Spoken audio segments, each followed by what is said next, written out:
আসসালামু আলাইকুম রাহমাতুল্লাহ। বাক স্বাধীনতা, সকল স্বাধীনতা এখন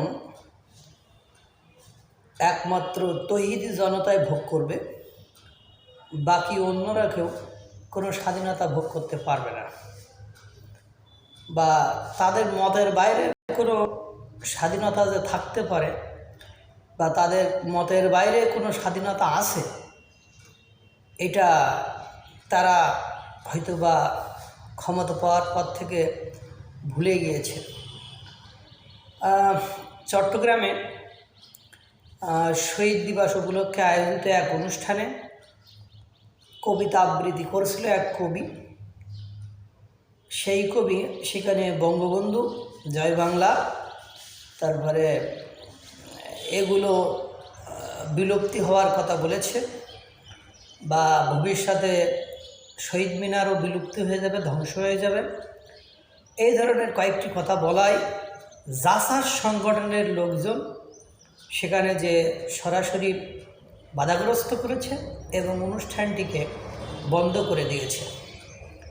এবং তারা বলেছে এটা সম্পূর্ণ রাষ্ট্রদ্রোহী, এদের বিরুদ্ধে রাষ্ট্রদ্রোহিতার মামলা দেওয়া হবে এবং তাদেরকে আর কোনো ধরনের অনুষ্ঠান করতে দেওয়া হবে না।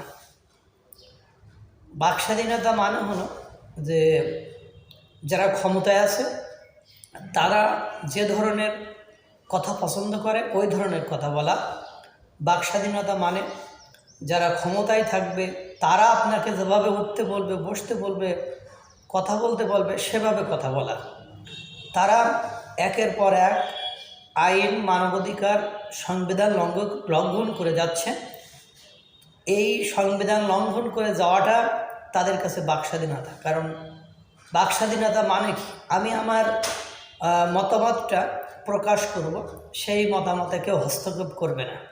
কিন্তু দুর্ভাগ্য হলো সত্য যে আমরা দেখেছি ইতোমধ্যে নাট্য উৎসব, লালন সঙ্গীত, ঘুড়ি উৎসব, পয়লা ফাল্গুন, এই ধরনের যত অনুষ্ঠান বাংলাদেশের সাংস্কৃতিক অনুষ্ঠান যেটাকে বলে, এগুলো যেখানে হচ্ছে সেখানেই বন্ধ হয়ে যাচ্ছে। বিশেষ করে আমি চট্টগ্রাম অঞ্চলে দেখেছি কোনো সাংস্কৃতিক অনুষ্ঠান নির্বিঘ্নে আর হতে পারেনি। কিছুদিন আগে বসন্ত বরণ অনুষ্ঠান প্রমা যে কর্তৃক আয়োজিত বসন্ত বরণ অনুষ্ঠান প্রথম সেশনের পরে দ্বিতীয় সেশন আর করতে দেয়নি, দ্বিতীয় সেশন বন্ধ করে দেওয়া হয়েছিল। তারপরে এই যে গতকালকের ঘটনা, এ হলো অবস্থা।